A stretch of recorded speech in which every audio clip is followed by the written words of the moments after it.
Hello, hello. Good evening, everyone. I'm really hoping this is working. It tells me that I'm live on my profile, in my Facebook group, and on my page. But I always question myself. I'm always a little bit like, is this actually working? Especially as right now I can't see any viewers. So I'm just going to do a little bit of a cheeky share Facebook group and on my to make sure. Oh, there it is working. It is. It's working. It's working. It's working. I have got some viewers. If you're watching live, drop me a hey in the comments and let me know. Also, drop me some hearts and stuff because that will help us with reach. Facebook are doing really funny things at the moment with our reach to people on video and stuff, and it's very, very strange. So I'm just doing a little bit of reaching out. Oh, I can. You're in the Facebook group. You can see and hear me. Amazing. Hey, Tracy. Hey, Paula. Hey, Facebook user. If it says Facebook user, that is because you need to go to the top of the video. You need to click the button that says allow StreamYard to show my name. Excellent. Good. We're in business. If I'm looking down, it's because I've got a terrier between my knees. Not a euphemism. So yeah, good evening, everyone. Hi, Jacqueline. Hi, Jen. Hi, Rabia. So part 2 of our half-term hot topics this evening for EOTAS Matters. This is a special series that we're doing for half-term. We've got a different expert in their own field each night. We had Harry Thompson last night talking about PDA. He shared some really interesting stuff about his schooling experience as a PDA. And if you haven't had a chance to watch it, you can go back and watch it on replay. It's going to stay in my group, and it's also currently up on my page. And then tonight we've got Jo McMeechan, who I'll tell you a little bit more about in a minute. And then tomorrow night we've got Danielle Jada Hall from PDA Parenting, and she and I are going to talk about alternative provision. And next week I've got some more stuff for you, so I'll tell you a bit more about that as we go on tonight. So I'm going to bring Jo on. Jo is someone who I've known for a little while now. Jo and I crossed paths because we have a mutual friend. And Jo was speaking at an event that my friend was running. And when Jo was speaking, I was like, this woman speaks my language. And then when I found out she was a sensory trained physio, I was like, and she works in my field. This is going to be beautiful. So we've done a few bits together. Jo has given me some really good signposting and help for a couple of families that I'm working with.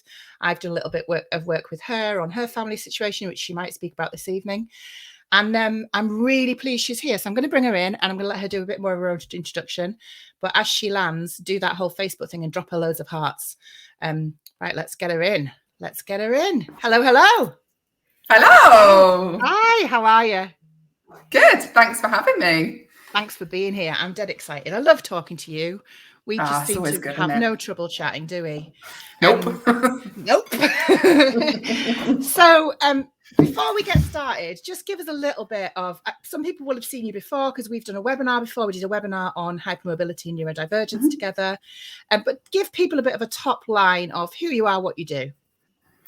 Okay, so I'm Jo McMeechan. I am a children's physio and I'm a mum to 2 boys. My youngest son, Arthur, is autistic ADHD with a PDA profile. And I help families, educators, service providers to kind of navigate the health and education systems, both through the therapy side of things, but also through understanding the system, really, supporting that kind of parent journey, having navigated it myself, both professionally and personally. They're kind of skills that are too valuable not to share. So I try and support families in lots of different ways, from physio, EHCPs, equine therapy, and kind of online webinars and membership programs and bits and pieces, so that they can find their way to a little bit of success, warmth and loveliness at the end of it. Yeah, definitely. Paula's saying that webinar is what led me to end up getting diagnosed with hypermobility spectrum disorder myself. Oh, amazing. There we go. Congratulations. It's a hypermobile person. Excellent. That's ace.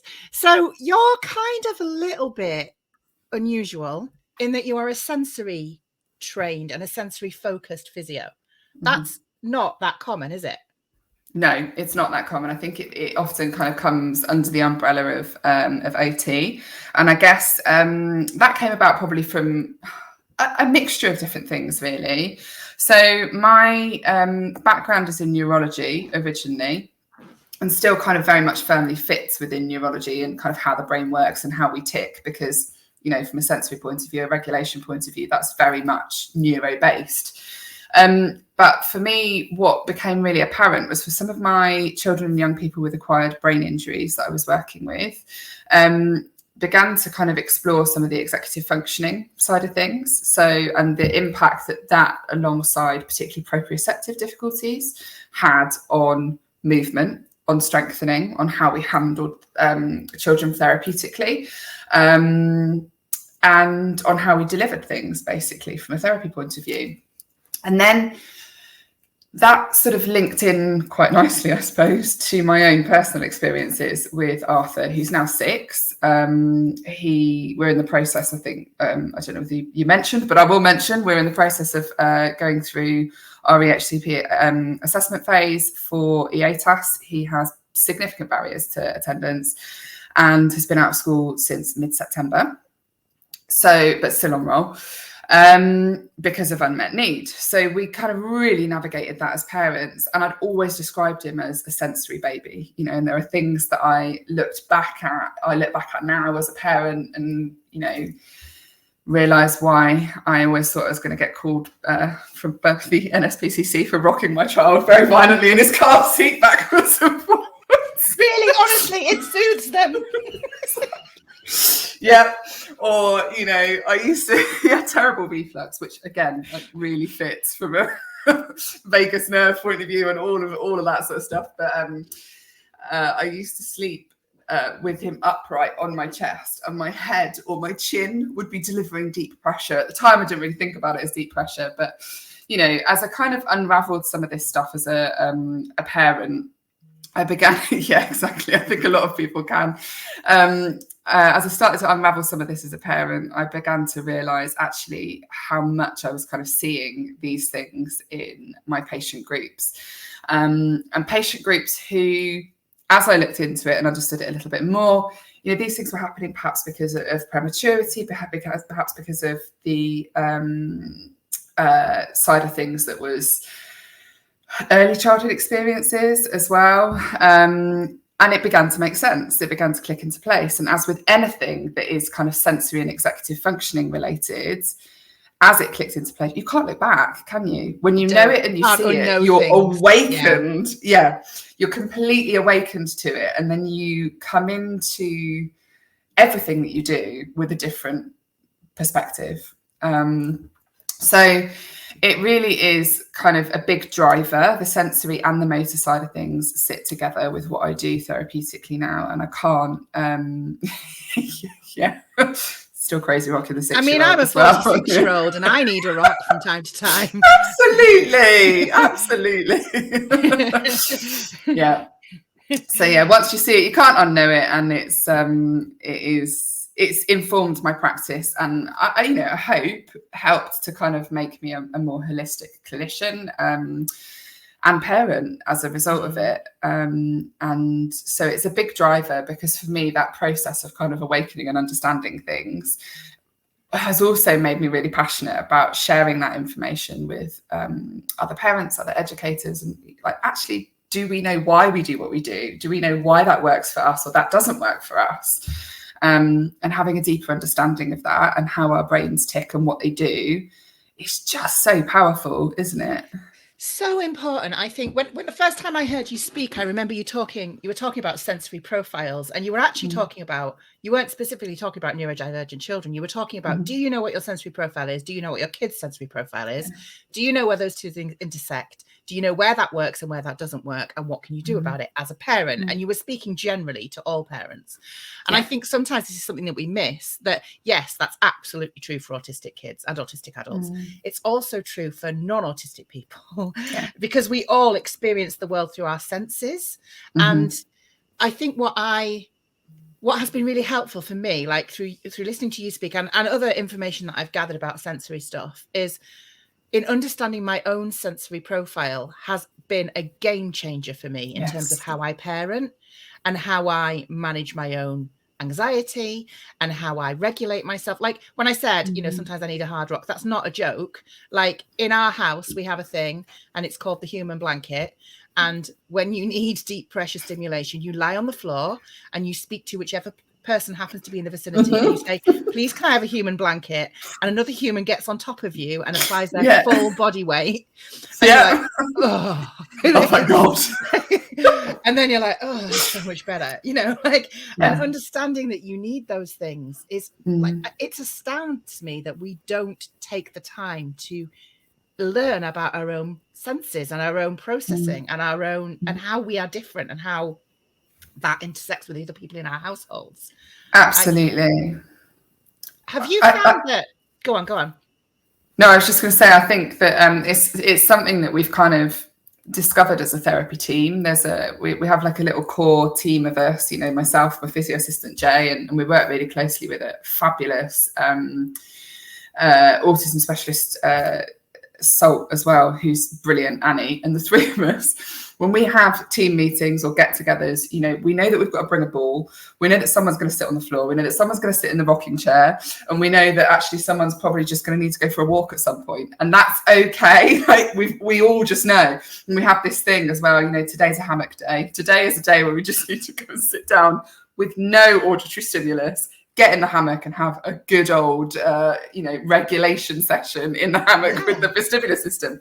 But when you understand the underpinning reasons why these things work, you can then start to identify what it is that triggers you, that either heightens you or calms you. You can understand that actually, like today, I was in a cafe. I was writing little secret piece of thing that's coming out at some point a little too soon that we won't talk about yet. But as I was sitting writing, I have my headphones in, and I'm usually pretty good at doing the hyperfocus thing, so long as I can block out the visual and the auditory stimulus. And it rained, and loads of people came in from outside, and I just went, this isn't going to work for me. And I packed up and I moved, and I went and put myself somewhere else, because I knew that with kids running around and with the noise in the background, which I'm totally accepting of, I've got a kid that does exactly that. I just knew that it wasn't going to work for me, and that I was going to push myself into a place of trying to focus and concentrate where it wasn't sustainable for me. And so I removed myself. I gave myself permission not to be cross that I wasn't focused. Why can't I concentrate on this? Because there was a time in my life that I would have done that. I would have gone, why is this not working for me? I really have to do this. And then your anxiety levels rise because it's not working, and because you've got a deadline, and because you've got to do stuff. And actually I just went, sod it, I'm off. And I put myself somewhere that I knew was going to be quiet. The lighting was dimmer. I sat in a corner facing away from the rest of the restaurant that I then went into, and I got my flow. And that is powerful stuff when you know and understand that about yourself, because you stop kicking yourself. When you're not fighting against your sensory system, when you're actually like working with it, when like for me, similar to you, I guess, sound and movement are big distractors for me because I've got attention differences, especially sound. I really struggle with auditory filtering. So if I'm in a busy environment, I'm trying to have a conversation with someone and there's music on, not a chance. I'm practically like I'm rendered almost hearing impaired by that environment. And, if I have to have a conversation with someone and I don't have something to fiddle with, I can't stay focused. I need to be able to get up and move my body. And I used to fight that so much. I used to really be like, and I think this is what happens to our kids in school. I used to be like, it's not right and proper and professional for me to get up and walk about. I'm going to have to sit here. And I'd get more and more uncomfortable and more distressed and more like disengaged and dysregulated to the point that I wasn't listening and I wasn't able to concentrate. And then someone would ask me a question, I'd look stupid. Whereas if we just allowed ourselves in those moments to think, I really could do with just standing up, jiggling my bum and sitting back down again. Like if we had rooms where it was acceptable for adults to stand up, shake their bums and sit back down again, we would all be a lot more regulated. Yeah, absolutely. And when we find this socially acceptable. No, it's not. But then how much pressure does that social acceptance and that kind of should put on us? It's massive, isn't it? That feeling of, but we should adhere to this, or we should conform to that. That actually is a real challenge. And for most people that I know, but then I probably surround myself with lots of people who need that movement and need those stimulus, or perhaps they're like more aware of it even. But the more that we put ourselves in a situation where those things are acceptable and we remove that kind of should factor, it's just so much easier. It's so much easier and so much more kind of free flowing, and you understand yourself as well. You understand yourself a lot better, and that's a really powerful thing, I think. Yeah. And it's something that's hard for our children to understand ultimately. And I think that's really key. One of the things that I cover in my Unstoppables course, which is what will come at the end of all of this, we do a session on should, and we do a session on don't should all over yourself. No. Should is a bastard, basically. Can, like, you can if you want to, you could if you wanted to, but the word should is so laden with shame, and it's so like laden with expectation, and this idea that it's like it's got value attached to it. If you don't do that thing, then there's something wrong with you. If you do that thing, there's something right with you. Sorry, dog's just having a moment. But yeah, especially in school, I was thinking about this, because I knew we were going to talk about sensory stuff. And we talk all the time, don't we, about how our kids struggle, in like, it rolls off our tongue, unstructured times are really tricky for them, and transition between classrooms are really difficult. And we don't always think about why that is. We know that it is, but we don't think about why that is. We just go, oh, it's tricky for them.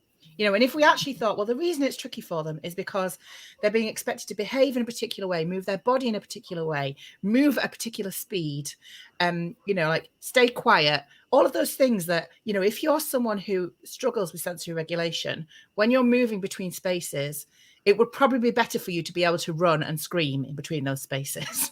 Yeah, it would for completely. me, but, if you're in a silent corridor school, that's not an option. No. Know? But it's also so innate. And I think one of the things that I think is missing, and one of the things that I spend a huge amount of my time doing as a therapist in and out of education settings, is explaining that this stuff is neurological. This stuff is so ingrained into our pathways in our brains. Our thresholds literally don't get reached, or they get reached really, really quickly. And the actual neurological responses that we have as a result of those can't be controlled. We need those things to be able to manage the response of our brain, to be able to support the response of our brain. So, when we do suppress them, we literally trigger such an anxiety response that our cortisol levels rise, our anxiety rises, our need for that stuff rises until we can absolutely meet it. And if we can't meet it, it's going to happen at some point. And that's the Coke bottle effect, isn't it, for our kids? When they're in school and they conform and mask and do everything that they need to do to survive in a school environment, an educational environment, and then they get home and they go, fuck that, and off it goes. Or even as an adult, like, we find other ways to regulate ourselves if we're not being regulated in our day-to-day life, whether that's, half a bottle of red wine every evening, or, whatever it might be, and some might be healthier than other coping mechanisms, but our bodies will find a way to meet that sensory need, to find a way to regulate ourselves, to find a way to give ourselves those dopamine hits, to access that serotonin, to reduce that cortisol. And so it's such a massive oversight that we don't know this. Can you give us like a top level? Like, I'm not asking you for a full lesson in neuroscience. I mean, I would, but I feel like, I'm not paying you for this. So talk to me about that. What can you give me, like, if you were going to give us an idiot's guide? Imagine you're speaking to a Senko. What would that look like? Well, funny, here's what I prepared. Okay, so what most people don't know is that you have 8 sensory systems. 5 of those are external. They're the ones that we think about. They're the touch, taste. I'll always forget one, by the way. No matter how many times I do this, it's never the same one, but I'll always forget one. I always forget the 4 areas of need for the HCP. Don't worry. We're good. And me. It's always 3, and you get to the 4th, and you're like, oh. So 5 external systems. So 5 that take information from the outside of your outside environment, outside your body, and they're the ones that you typically think of: sight, sound, smell, touch, and taste. 3 with S, 2 with T. That's how I remember those ones. And then inside your body systems, your body takes information from inside your body as well. And those are 3 systems. The first is your vestibular system. So that tells you about the direction in which you're moving. The second is your proprioceptive system, which tells you about where you are in space, but it doesn't rely on your sight. So when you shut your eyes, do you know where you are and how you're moving? Can you keep your balance? That sort of thing. And then the third one is interoception, which, the 8th sense, some people believe in it, some people don't believe in it. There's growing evidence. We definitely know it exists. We definitely know that information feeds back into your body, but, some people don't consider it a sense, but it's there and it's important. And that tells you it gives you information about how you're feeling, basically. So it will feed back when you need a wee or a poo. It will feed back when you are feeling hungry or thirsty, when you've got pain, when you feel your emotions as well. So if we have challenges around feeling the inside of our emotions, so in your tummy, in your chest, do you feel it? Where do you feel your emotions? Now, all of those things feed information into the brain. The brain fills up the information. For some of us, we have a kind of a tiny threshold where we take a little bit of information and that's enough. And then if we have too much of it, we go to overload and we trigger a response of kind of fight, flight, freeze, fawn. Or for some of us, we need loads of that information and we go out and we look for it and we seek it. And until we have fulfilled that much of it that we need, we haven't fulfilled the need of our brain to kind of feel calm, to feel regulated. And we need that information at the right amount and at the right levels in order for our brains to be able to tune in to what we need to do, to focus, to attend something, to pay attention to something, or to feel regulated and calm in ourselves. So to make decisions. All of those things, absolutely, all of those things control how we think, how we respond, and how we feel is the bottom line. Really? Oh my God, that's like a whistle-stop tour of sensory integration. Yeah. Suzanne says, does interoception tell you when you're tired? Yeah, I guess it does, because it's that internal feeling. It's that perception of how we feel when we're tired, and knowing that, my eyes feel heavy, my body feels a little achy and a little floppy. I feel like I need to sit down and relax. Those things are telling me that I am tired. So yes, I think that's definitely a factor. But, regulation's a massive factor in sleep as well. We have to feel regulated, and we have to give ourselves the thing that we need so that we can settle to sleep as well. And so, obvious question, what happens when you're not regulated? What happens when you're not getting enough sensory input or you're getting too much sensory input? Like, again, very broad question, but give me the idiot's guide. Give me the Senko guide. So the synapses in your brain, so the bits that fire, your brain's like an electrical system. Think of it like a hi-fi and speaker set, right? What you get out of those speakers is directly to do with how much electricity input, how much is kind of going on in the background. So your brain will synapse, it will fire, it will send signals out to those speakers, out to that volume button, and how you respond to that might be very low volume. It might be kind of that you're retreating and you're kind of shutting down, and that people don't necessarily see what your responses are, or you might need loads of electricity to kind of fire yourself up to respond to it. Or sometimes you need a tiny amount of electricity firing, and then that really sends a boom out of those speakers. So, and I like to simplify it by thinking about those responses as being like electrical signals, because that is exactly what they are. That's exactly how our nervous system operates. It fires information out, it sends information out to our organs and our muscles, and we respond to the information that comes into our bodies and into those systems. And how we respond varies according to each of us. Some of that is shaped by our early experiences in life.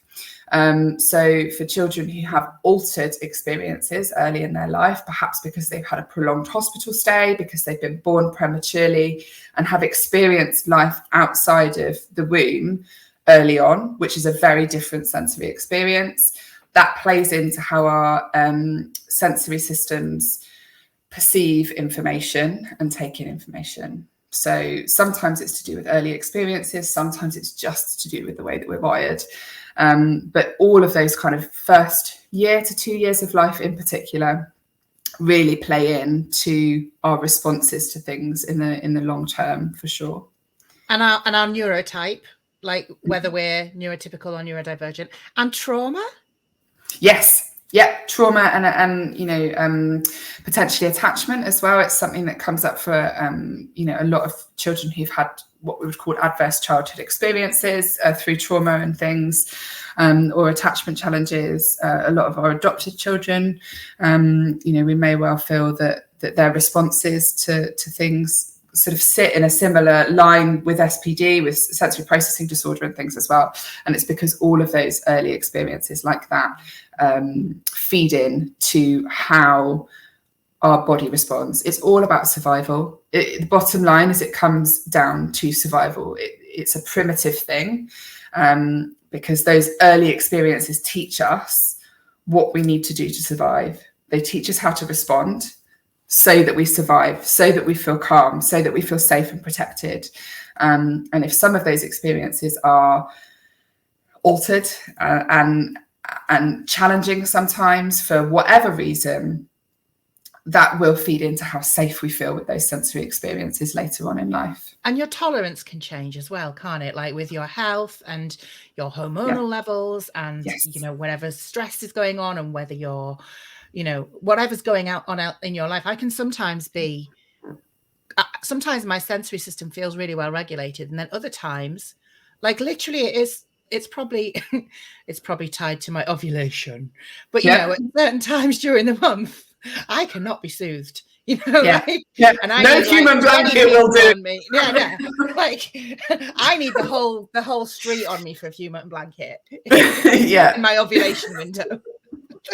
But Chris goes and knocks on doors. Heidi's ovulating. Could you come? Many people. Takes a village.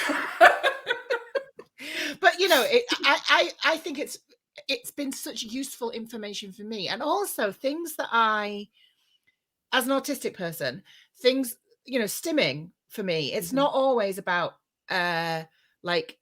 even being conscious of the regulatory activity. So I play with my hair a lot. I rub things all the time. Standing joke in our house is that the first time that Chris stayed at my house, when we woke up in the morning, I said, "How did you sleep?" He said, I slept really well, but you rubbed me all night." And I was like, "You're welcome." He was like, "I've never experienced anything like it." Apparently I just rubbed his back all night. All night. It wasn't for him though, it was for you. It wasn't for him. You know that, yeah.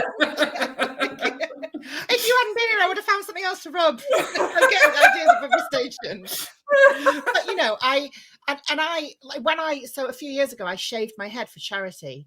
And in the period between then and when it grew back, I found sensory regulation so difficult because I rely so much on my hair to self-soothe and to regulate and and I never realized. And so I had probably one of the hardest periods in my mental health because I had a bald head, because I couldn't regulate and I had to find other ways to regulate.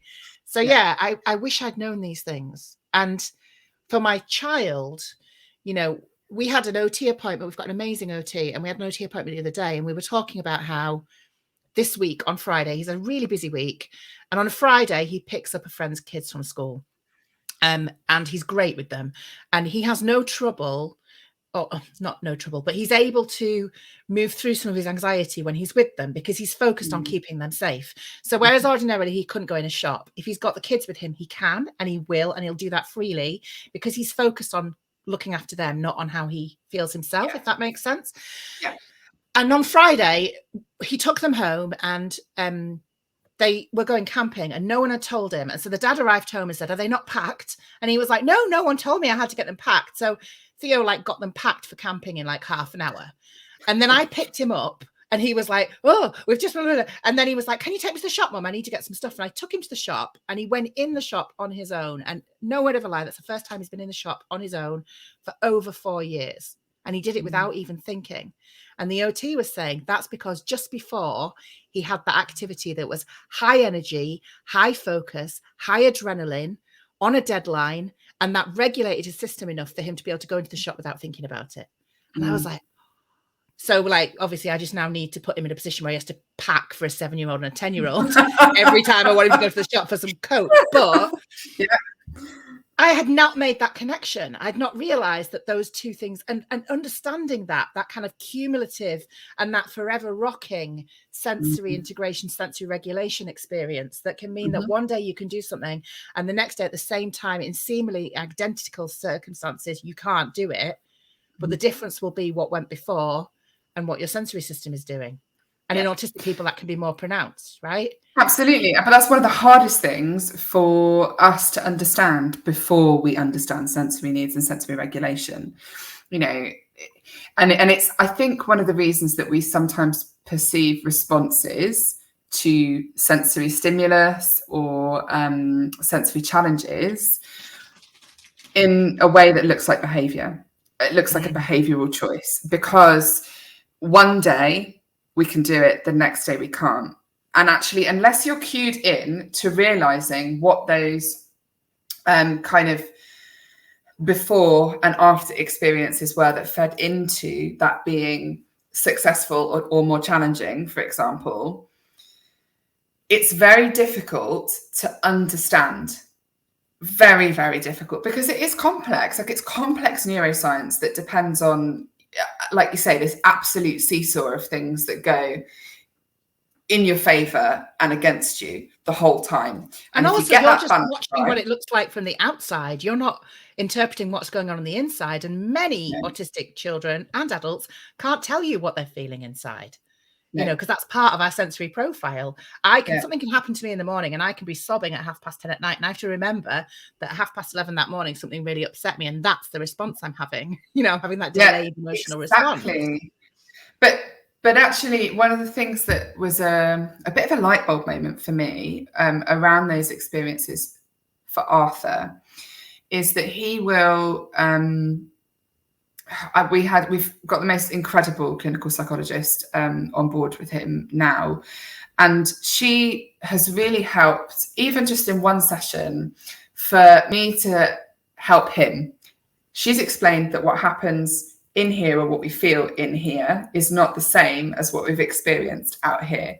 And sometimes this kind of outer circle of external experiences that feeds in to what we do, and how we feel, makes us feel really rubbish. But the rubbish feeling inside hasn't come from us, it's come from those external experiences. And sometimes we can't connect those external experiences to those internal feelings. You know, why am I feeling like this? And you end up punishing yourself. You end up, you know, feeling like it's not a normal experience. But it is a normal experience. It is a typical experience for everybody, no matter what your neurotype is. You know, there are so many things that feed into our emotions and how we feel those emotions, how acutely we feel those emotions, that are based on our sensory experiences and things that happen in our outside world and things that happen in the way that we feel internally. And it's hard to balance that seesaw, and we're not going to balance it all the time. So we just have to kind of give ourselves a bit of leeway if it doesn't feel balanced, and know how to balance it, you know. A really big thing, I think, is that, and again, we cover this in the Unstoppables program, actually, is that thing of, you know, one of the things that I had to learn, because I really struggled. I was a late identified neurodivergent. And, you know, for a long time, I thought that I had significant mental health challenges. I do, but that was because of my unidentified neurodivergence. But I did spend a lot of time. Why do I feel this way? Why am I doing these things? What is the matter with me? Is my brain broken? You know, am I weird? All that stuff, you know, all that internalized shame and that horrible stuff that we do to ourselves. Yeah. And why, when things happen to me, do I have these massive responses that no one else seems to have? You know, why am I feeling so big? Why am I so sensitive? Why do I sob when someone tells me, I don't know, someone writes the wrong name on a coffee cup? What the fuck is the matter with me? Happened to me once in Starbucks. My name isn't Hayley. Particularly unregulated day. But, you know, and one of the things that I really wish I'd realized earlier, or not even realized, but had given myself permission, or had permission to do earlier, was to just be like, do you know what? All of these responses, given the stimulus, given my neurotype, given my history, given my circumstances, are completely normal. Like, having responses is a norm. That's how you know you're alive. And there's no such thing as a good or a bad response. Like, there's no morality to attach to those things. And when we stop like trying to, I mustn't cry, I mustn't do this, I mustn't do that, and we just allow ourselves to be like, I'm allowed to feel however this feels. Maybe it's not the best time to make decisions, but it's okay to just sit in this feeling. It will pass. It might take a while. I don't have to suppress it all, and I don't have to force myself to feel differently. That's massive. That was a massive game changer for me. And it's definitely huge. Tied in with my sensory profile, definitely. It's absolutely huge. A really good friend of mine, Emma Wakefield, who was my coach, always taught me that holding in your emotions is a bit like holding in a fart. At some point it's going to come out and it's going to get really painful if you don't let go of it. It's true. Sometimes you just got to feel the feels and let it go, right? Yeah. I'm a big farter, so I struggle with. I mean, I'm sure I can surprise you for a second, but you know, I'm a better out than in kind of girl for sure. Yeah. Sure. This comment's interesting. Sensory integration, possibly the most misunderstood and lack of knowledge or acceptance in the SEN arena. Yeah. Obviously, mainstream have zero idea, but also all the way up to specialists of specialist schools often have little idea of the importance of sensory integration. And it's something we do. Yeah, it's even that pushback, isn't it? That oh well, sensory integration, I mean, it's not really recognised, blah blah blah blah, but all of that stuff that gets like trotted out, you know. And I'm just like, it's kind of like PDA. You don't have to believe in it for it to actually be a thing. Like there is MRI evidence though around like synapsing and responses to sensory information and things. They have done like functional MRIs for stuff, and there is a really good science base behind it now. There are some people that still refute it. There's, you know, still called sensory integration theory. But, you know, the shoe fits. And also there is a difference, isn't there, between sensory integration therapy and a sensory integration informed approach? Yes. There's a difference there. You know, like you're coming at it from understanding the sensory system, and the work you do is informed by that. It's not necessarily sensory integration therapy all the time. No, absolutely. And I think there's a kind of a blurred line, isn't there? I think sometimes we feel safest feeling like we need a sensory integration trained therapist to be delivering stuff. And I think that's because we know that they're really going to have a well-informed background in sensory integration. And there is a safety net in going for having input, particularly from an OT point of view, with somebody who is a trained sensory integration therapist. But actually, there is so much knowledge that sits within a sensory integration based approach that is just hugely beneficial. And it's beneficial no matter what your neurotype is. You know, it's an approach that is going to benefit every child in any classroom setting, provision, setup, whatever, like an adult, you know, as we've said, it's massive. Yeah. If you feel discombobulated, this is what you need to do. Like, and that works for everybody. Yeah. So let's talk about, like, because I'm really fascinated, because your practice is obviously you're a sensory trained physio, but also your area of specialty is equine based and outdoors based therapies. And a lot of your practice is rooted in big body movement and how that ties into sensory regulation and how that makes it possible for you to unlock things for your clients. Yeah. So, and when we spoke, because I know that we've had a few conversations about a couple of families that I've been supporting, and the thing that I have found about not all, but a lot of PDA kids, especially PDA children who are assigned female at birth or who are female presenting, especially, is that horses seem to be like a bit of a golden ticket when it comes to being able to engage them feeling safe. You know, like there's one family that I work with, and the child really struggles in nearly every other setting, but when she's on a horse, no problem. You know, like we could do with just super gluing her to a horse for the rest of her life. I mean, I don't think that's humane, but so I'm interested in that because I know that you know your way around that. So yeah, what's that about? Oh, there's so much science. Like, you get me started on this and I'm just not going to stop. And it is probably a bit of a webinar in itself, quite honestly. But there is, there's a ton of factors. So first and foremost, we have to remember that horses are sentient beings. Okay, they have emotions and feelings like we do as humans. There's no, that's science. It's fact. You know, we can often feel like there's a bit of like weird woo-woo connection between, you know, humans and animals, etc. But it's fact, like that. We do have connections. Now, one of the most fascinating things about horses and humans and their understanding of one another is to do with facial expressions, and this links in massively to social and emotional stuff, particularly for a lot of our autistic children. So yes, absolutely, it does help with social, emotional, mental health, anxiety, all of that side of things. Horses are uncomplicated compared to humans. What we see is what we get. Their facial expressions, they have a combination of facial expressions, somewhere around something like 39 facial expressions. Don't quote me on that, I will check it, but it is somewhere around that. It's huge. And those combination of facial expressions mimic our own. So kind of the tension, the creases in their eyes, around their mouth and their muzzle and their nose and things, the way that they kind of position their heads, all lead in to our own understanding of social cues and facial expressions.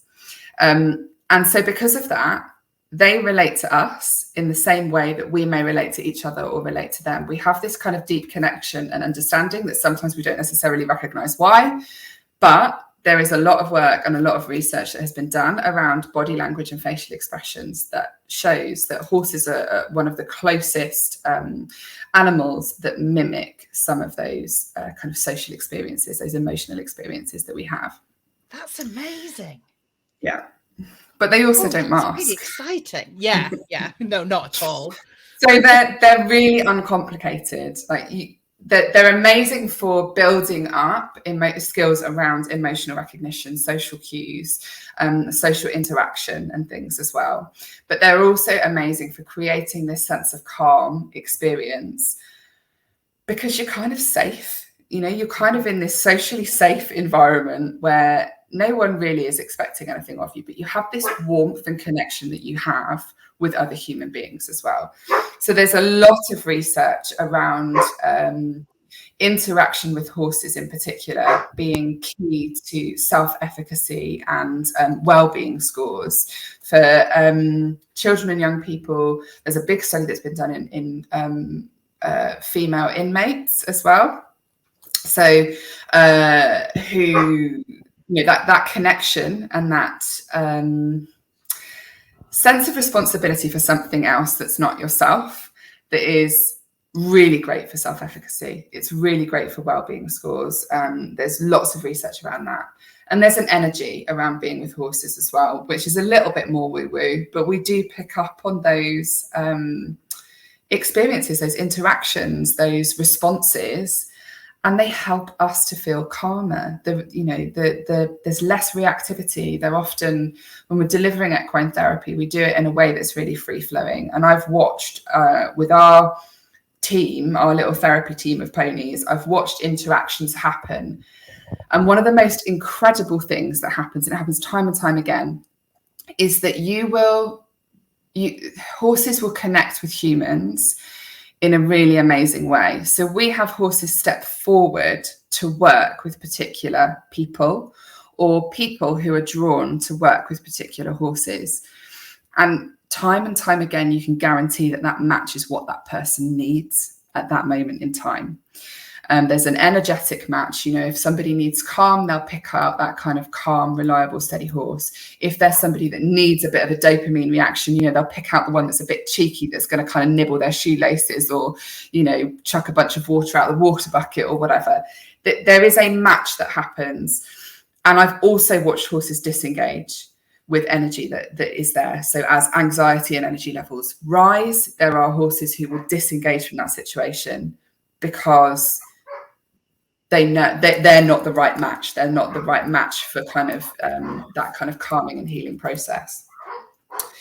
But there's also something about intrinsic motivation, I think, which is why it also works with and dogs. Just there is walking past our house. Don't worry. Oh my God! I hope you're safe. He's out for the evening. Every time someone walks past the house, the dogs think he's back. So they just never know. Yeah, you never know. Sorry, keep going. I'll keep muting myself if it carries on. Go on. Yeah, so intrinsic motivation. I think there's also something about intrinsic kind of sticking with the social and emotional stuff. And that intrinsic motivation picks up when we're in a situation where there's less pressure. We are feeling less kind of pressure around social interaction and engagement. And there's something really healing. Again, we know that research-wise, there's something really healing about being out in nature. Being out in nature, seeing nature and experiencing nature is naturally calming and healing. It naturally helps our cortisol levels to drop. So I think that's another factor. And so there's a lot of draw, I think, for autistic children, young people and adults adults and children who've experienced trauma as well. There's a massive draw around the connection with horses that's well based in science. And actually riding a horse is, so I've got, my partner's daughter is a massive horse lover. I have to admit, I'm a little freaked out by horses just because as a child, I was a bit frightened of them. And so I have never really learned to be comfortable around horses. And it's not a horse's fault, it's me. But my not stepdaughter is horse mad. And I have never seen it. I mean, I don't think she's neurotypical, but she's certainly not diagnosed. But I've never seen anything like it. For the biggest grin on her face when she's riding a horse, the biggest grin. It's the place that she's the happiest. And she's also super happy picking up poo and putting it in a wheelbarrow. It's like physically it does something for her. And I think it's the big body movement stuff. I think it's really regulating for her and being up high and heavy work, isn't it? Yeah. Yeah. And having to engage your core and poo picking. It's one of her favorite things to do. And I'm like, you're a strange child. But actually, when you look at it as a movement rather than actually the activity, I don't think it is actually the shit that she's drawn to. I think it's it's mindful though. It's mindfulness too, isn't it? Yeah. It's the absorption in an activity that is quite repetitive, quite kind of safe, quite easy to achieve, and it's satisfactory because at the end of it, you've solo activity. Riding a horse is a solo activity. You're not very often on the back of a horse with another person, so you haven't got to think about. I do. Mostly little people, but I think I'm an exception to that rule. Yeah, or if you're a character from Bridgerton or something. But apart from that, generally speaking, it's a solo activity. So you haven't got to think about, if you have challenges with social communication, you haven't got to think about small talk and all of that stuff. You can just focus on not falling off the horse in my case, or enjoying the horse. But there's definitely something about that, isn't there? There's definitely something about actually riding a horse, and I don't know why I'm acting it out, but I'm assuming it goes like that. Sometimes it does. Get some coconuts. For me, it'll go like this. Stop! Seems to be unmounted stuff, Heidi. You'll be all right. Yeah. So the ridden aspect, I think there's a couple of things. So there's definitely vestibular input. We definitely tap into postural reflexes as well. So for children who have kind of retained reflexes, this is something that for me, I've spent the last couple of terms working on with a couple of kids that I work with as well, kind of really noticing the level of retained reflexes that we get and kind of working on those. And they're really closely tied into postural reflexes. And retained primitive reflexes are really common in neurodivergent children. Explain and they what have that lots is of really quickly. Okay. Sorry for people who don't know. So there's lots of we were saying about those early childhood experiences being all about safety, being all about keeping you safe. There are things that your brain and your body learn to do to keep you safe in the first kind of year of life, things that you're usually born with that disappear as you kind of go through your sort of typical trends of development. But when you have altered experiences, we sometimes hang on to those primitive reflexes kind of stick with us, and then can influence how we develop and how we feel and how we respond to things and our anxiety levels and our postural control, all of those sorts of things. So physical things, for instance, can you give me an example of what so like the startle reflex is one of them. So we get like this real sort of response to small things, like to little sounds, or it's called the Moro reflex. So you get this. My stepdaughter has that. My stepdaughter has that, to the point that if you make her jump, she bursts into tears and she's inconsolable. Yeah. So that's a really retained reflex. That's a thing. I'm going to tell her. She'll like to know that. Yeah, go on, sorry. But there's lots of other things like no, it's fine. So there's lots of other bits and pieces around that, and without kind of digressing too much. So we work on some of those postural reflexes that are closely integrated to primitive reflexes. There's a part of that as we work on it, we allow ourselves to kind of feel more safe, and to reduce some of those responses eventually. So there's also the vestibular input. You've got the up and down, you've got the side to side, you've got this 3D movement of the horse's gait. So as the belly swings, as the pelvis moves, as the body of the horse moves, you're moving in this 3-dimensional pattern. And moving in the 3-dimensional pattern feeds into the vestibular system as well, which can be really calming for a lot of people and really regulating. But what you've also got within that is this connection. Again, it's coming back to that kind of connection with something that is reliant on you. So directly what you put in when you are riding a horse, and I say this as a rider as well as with the kind of research backing for it, that connection and that mindfulness between what you do influencing the response and the feeling. And you get these moments of connection when you're riding a horse that cannot parallel to other experiences ultimately. So there's definitely a mindfulness part of the activity as well from a ridden point of view, that is really valuable. And that's sensory, it's emotional, there's physical elements, there's all sorts of bits that kind of link in. And so you can see why there are positive outcomes for our children and young people who have experienced trauma, who are neurodiverse, all sorts of things. There's lots and lots of positive experiences to be had. There's lots of really great learning opportunities too. Yeah. And that is something that, am I right to assume this, that it's not just something that you experience when you're on the horse or when you engage in the equine therapy, it's something that develops your neurology or your sensory system so that when you're not with the horse and you're not engaging in the equine therapy, you're still feeling the benefit of it. Like it's like a developmental thing. It's like it can move you on. Is that right? Yeah, definitely. So we definitely get some carryover, some feeding into the nervous system, and over time, we know that our brains have the capacity to learn. We know that our brains have the capacity to kind of develop new pathways or evolve old familiar ones as well. And certainly, all of those experiences will feed into the brain, will feed into the nervous system, and we know that there's carryover. So I know that for children and young people that I work with in a ridden capacity for hippotherapy, where I'm delivering physio on the horse, within 6 weeks, we tend to see change between kind of posture and stability and stamina.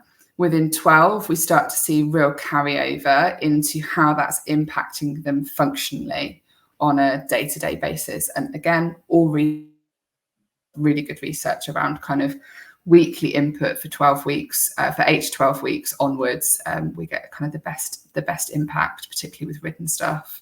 And there's a lot of research around the psychotherapy and the learning side of things as well. We know that those outcomes can be really pivotal and not accessible always for some people in other ways either. I know I've got a family who I've done some work with, and they have an EOTAS package, and their PDA was totally disengaged from learning completely. But we managed to get some alternative provision that was in a riding school. And how that has brought her on, i.e. she is now, asking, can I write a story about the horse? When, for 18 months, she couldn't even bear to pick up a pen because of the school-based trauma, and it's all come as part of the package of she's regulated, she's calmer, she's also having that experience of when things don't go quite right in a session, she can't just get off the horse and walk away. That thing you were saying about that intrinsic motivation, she's got to stay with the horse. She's got to keep the horse chased. She cares about the horse. So she's more likely to have a higher tolerance to discomfort without having to mask, without that being unnatural, if that makes sense. And yeah, it's made a massive difference for her. Absolutely huge. Amazing. And a lot of that, I think, sits isn't it, as well? You know, Yeah. the realization that what we do outwardly impacts someone or something else. Yeah. The direct ability to influence or how they respond to something, and then you start to kind of relate that to outside of that scenario, and that's quite unique, I think, with the equine side of things. I'm going to ask this question, then we're going to wrap up, and I want to ask a couple more things. So people who are with us, stay with us, because I'm going to tell you some stuff. But Tracy says, this is an interesting question. With sensory integration, can children develop the tools to tolerate a noisy classroom and other challenging environments? Where are you with that?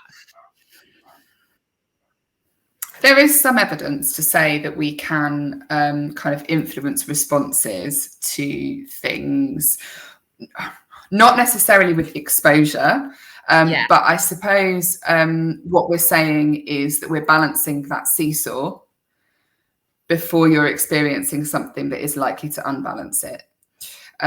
So what sensory integration approaches allow us to do is to put the calming influences in before and after, so that when we unbalance that seesaw, we have all of the tools that make it as balanced as possible, as quickly as possible afterwards. But that wouldn't be sustainable. No matter how much sensory integration you do, you know, you're always likely to need those strategies. You're always likely to need access to those strategies.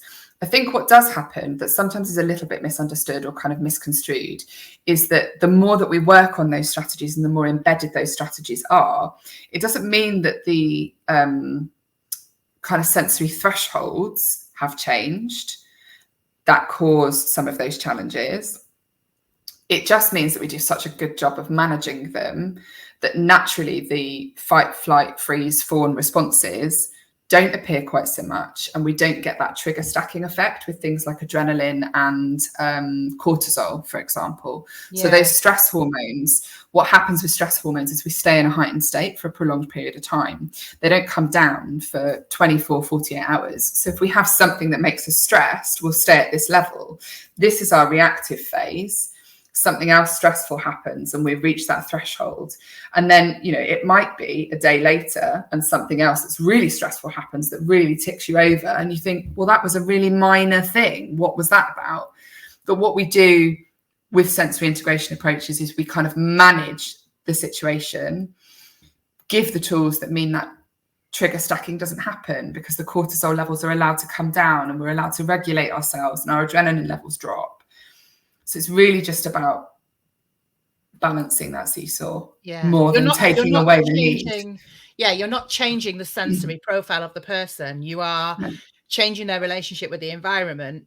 Like that thing of change the environment, not the child, isn't it? It's like you're never going to get a kid who is who has auditory, who is oversensitive to auditory input, who is going to be able to tolerate a particularly noisy environment just because they're on a sensory diet. That's not going to happen. You're going to have to adjust the environment. Yeah, and all you're doing is giving them tools to access that environment for a period of time. That's all you're doing. You're making the environment more accessible for them. But, you know, there's a lot that is perceived around kind of resilience. And I think that is, you know, resilience builds when we feel safe. It doesn't build when we're exposed to things that are traumatic or stressful or difficult for us, nor is it ever going to.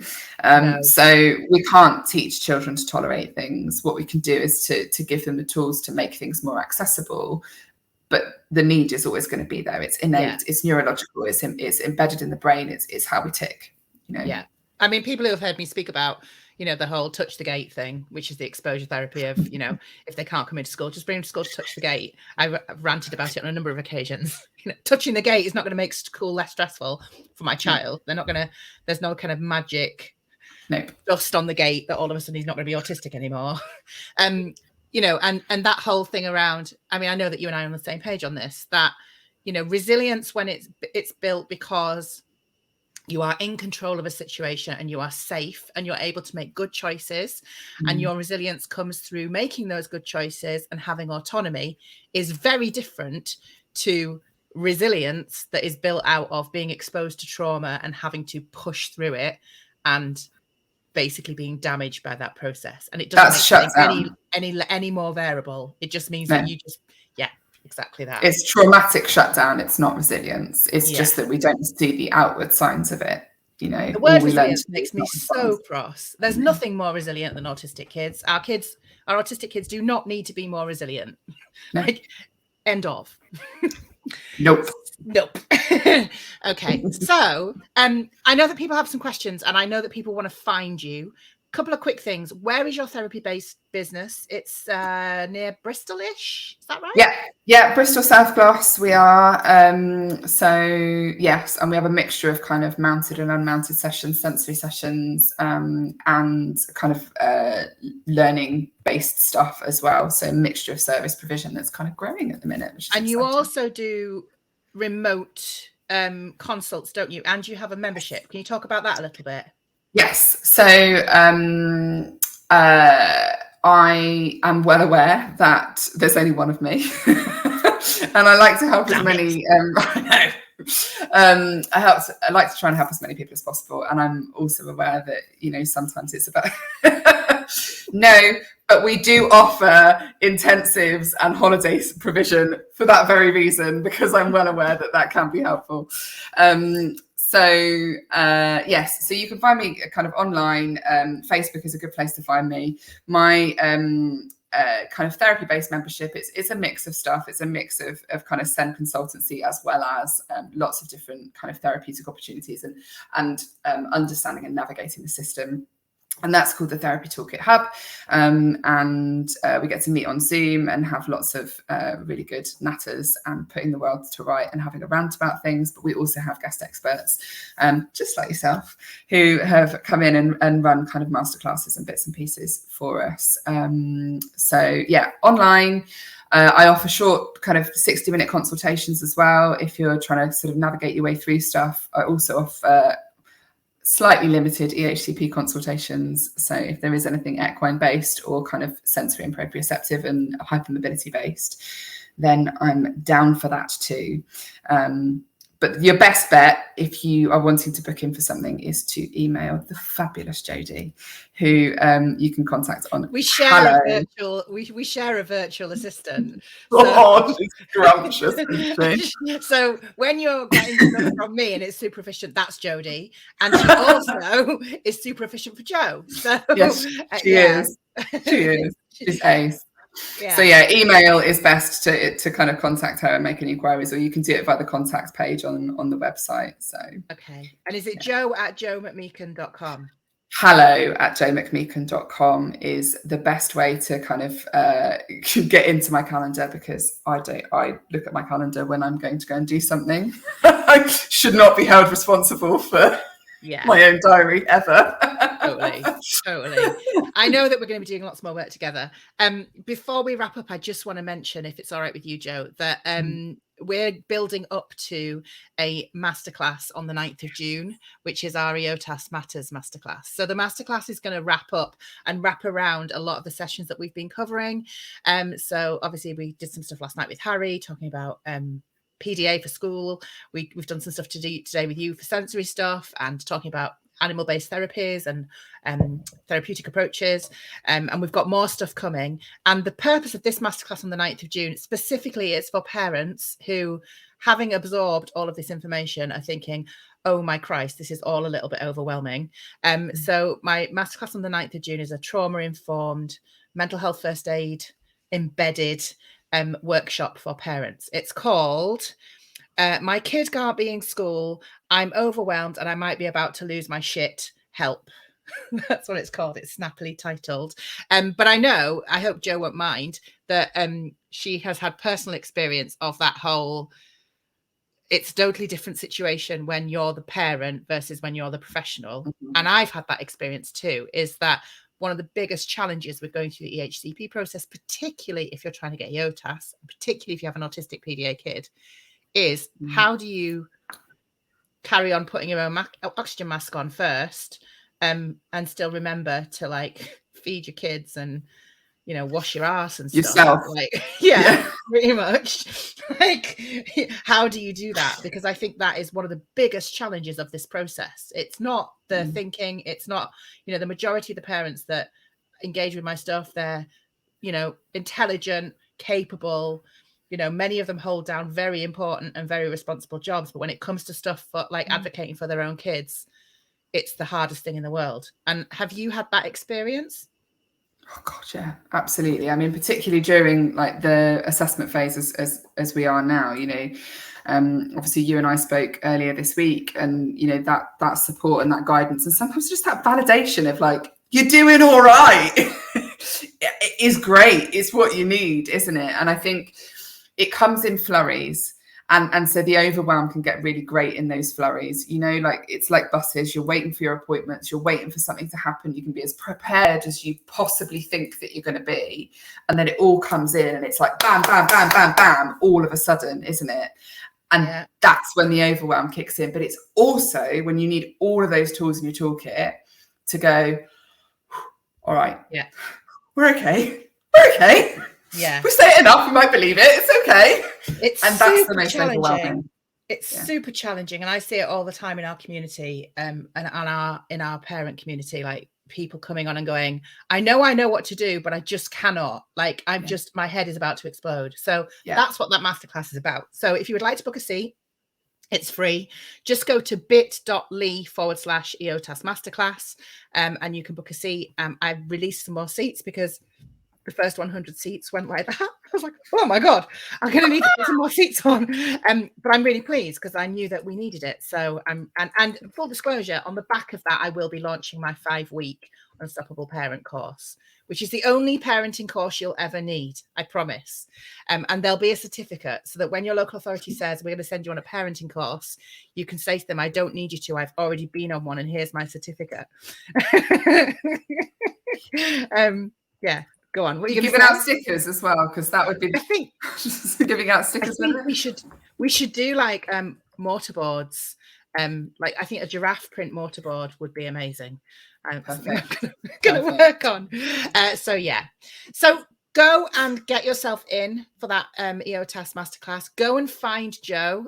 This will stay on my page. If you missed last night's session with Harry Thompson, you can just scroll up and see Harry's session. And if you're on my mailing list, I am going to send a link out to everybody of all of the replays of all of the sessions this week. So you should be able to find them easily enough. And if you can't, get in our group and ask for it.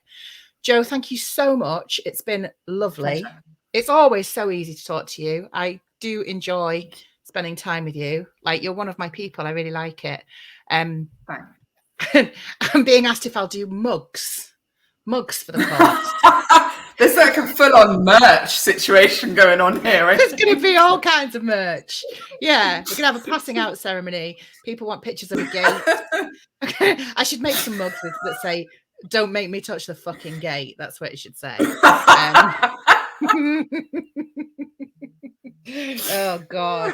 Anyhow, so I will see you soon, Jo. Stay on. I'm going to end the broadcast and then we'll wrap up off screen. But thank you so much for joining me. And for those of you who are going to be here tomorrow night, come and join me again tomorrow night at 7:30 when I'll be with Danielle Jada Hall from PDA Parenting. And we're going to talk about alternative provision tomorrow night, which will be great. Okay. Amazing. See you all later.